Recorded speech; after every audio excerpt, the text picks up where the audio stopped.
there there have been a lot of thoughts in my mind actually throughout the day that I've wanted to share, and hopefully I can get through them here without stumbling or forgetting something, and doing it in a clear way that won't leave you cross-eyed and thinking I'm a nut any more than perhaps I am anyway.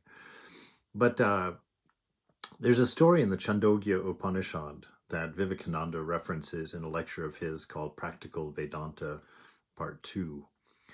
And the story is a beautiful story, and there's so many things to learn from it. I mean, I could actually go on about Satyakama's story probably well over an hour just with the insights that are afforded to us by that story.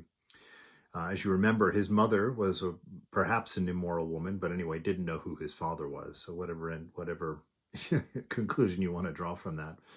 And Satyakama wants to go and find a guru, a teacher, to tell him about the truth of life. And his mother tells him, I don't know who your father is, so you'll just have to tell your teacher that. So he goes and he finds a guru, and the guru asks him, what's your lineage? Because, in those days, only Brahmins could learn these spiritual truths. And Satyakama says to him, I don't know who my father is. And the teacher is so surprised that Satyakama was so willing to say that out loud, that there was no embarrassment on his part at all, that the teacher said only a Brahmin could be that honest. And so he accepts him as a student, and gives him 400 cows and sends him out into the pasture and says, don't come back until there's 1,000 cows. All right, interesting thing to do. But while he's out there, taking care of these cows and having them multiply, he's doing a lot of time out there by himself, hanging out with cows. And he does a lot of thinking. And four different gurus come to him: a bull, a fire, a swan, and a bird. And they each teach him a little bit more about Brahman, about the nature of God. And they teach him little by little that all of these things are Brahman, that everything in this universe is Brahman.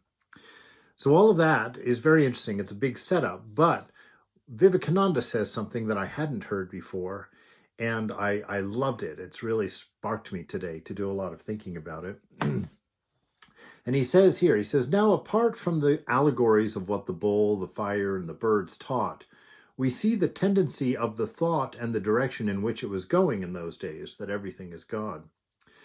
The great idea of which we see here, the germ, is that all these voices are inside ourselves. Okay, so all of these teachers that came in the form of the bull and the bird and the fire, all of these teachers, he's saying that all of these teachers, that the voice of these teachers came from inside Satyakama. Now, I want to package this in one of the things in the scriptures that are said again and again, and that is that we have to turn our vision inward, that we can't react to the external world, because in truth there is no external world. Part of what Satyakama learned was that everything is Brahman, and the last thing that he learned from the bird is that his own breath, his own thoughts, his own inner world is Brahman. And so you have this notion of Brahman being everything, very much in the same way that a dream, in the dream, mind is everything. And so Brahman in this case is everything. And so there's really not an inside and an outside when everything is of the same nature, of this nature of Brahman. In the dream, again, I'm always talking about dreams because they're so rich for learning of the nature of ourselves. And in the dream, you have it when you're in a dream, right? You're in a world, and there seems to be inside and outside. But in the dream, of course, is there inside and outside? Obviously not. All of it is inside, even though your experience in the dream has an outside and an inside. And so when the scriptures tell us to go inside, they're telling us to turn our attention to the way that mind and body interact and the way that your inner world is arranged. In order to find out what your nature is, you have to get in there and be able to sort things out, because the scriptures tell us, the great sages say, that we are not the mind, we are not the body, but that we are something experientially separate from those things. And you can see that, we talk about it quite a bit, that you can see the mind, you watch your thoughts. So obviously you're a third party to your mind. And the same thing with the body. The body has to tell you when it's sick. If you were the body, you would already know that, but the body has to indicate to you, and so communicate to you. So the body is separate from you. And what we have to do is go into this inner world and understand it, see how it works, see how it's put together, because it is what is causing our delusion, our misunderstanding, our misinterpretation of our experience of life, because we've identified with the body and the mind as being ourselves. And that's what causes all of our suffering, because egoism is what that is called. When this universal self identifies with the particular and becomes concerned of things that are defined by the particular, so it wants things that are good for the body, or good, that the body's that's pleasant to the body, even if it's not good for the body. It's looking for pleasures and identities, and constantly building these things up.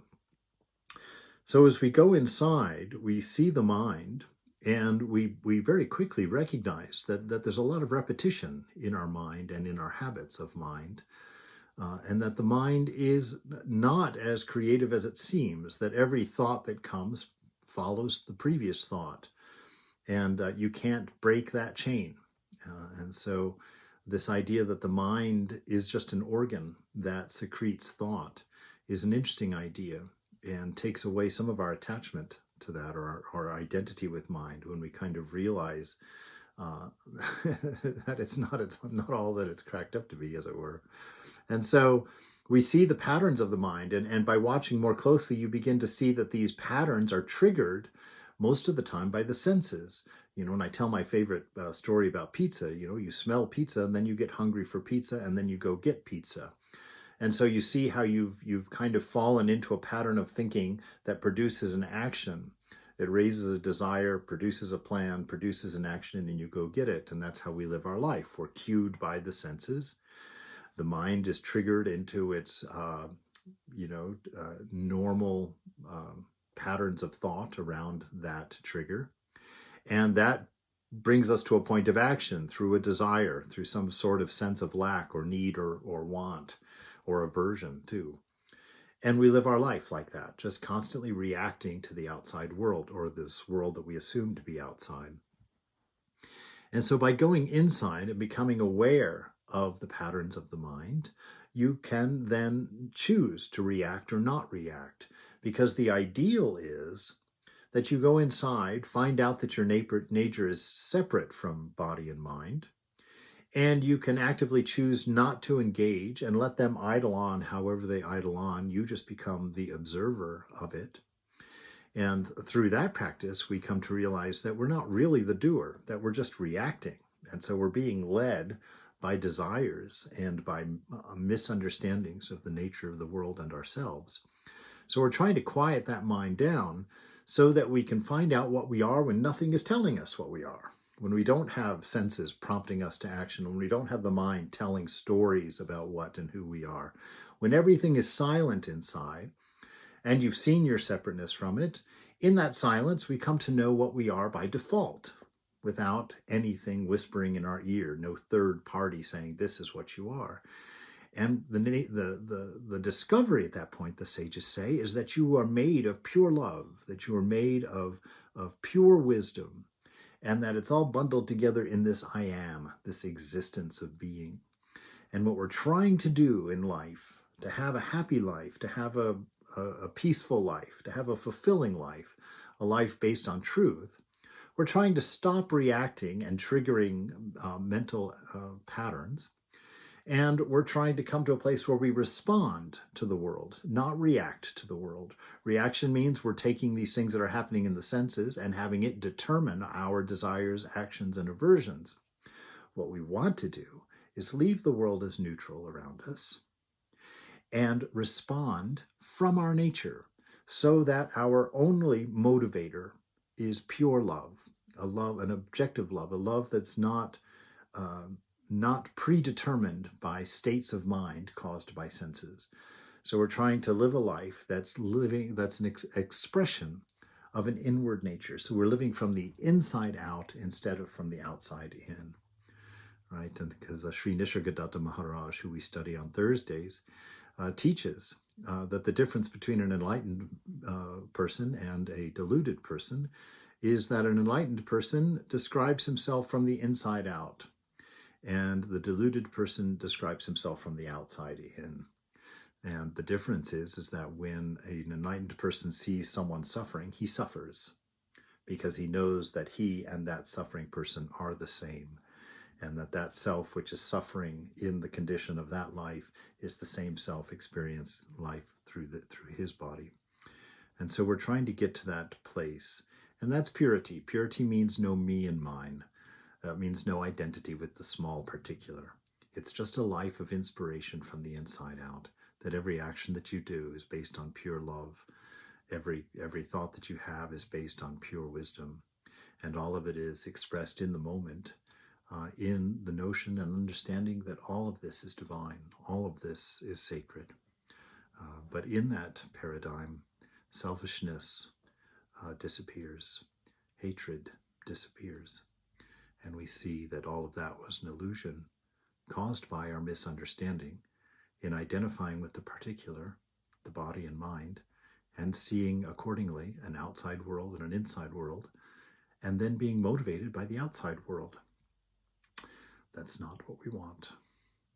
So if you can take all of that, make some sense of it, if it's helpful to you, beautiful. It's been really helpful to me to try and get my understanding and my pattern of life established around that. One of the theorems that come out of that set of ideas is this notion that you're the only one in your mind. You're the only one inside of you.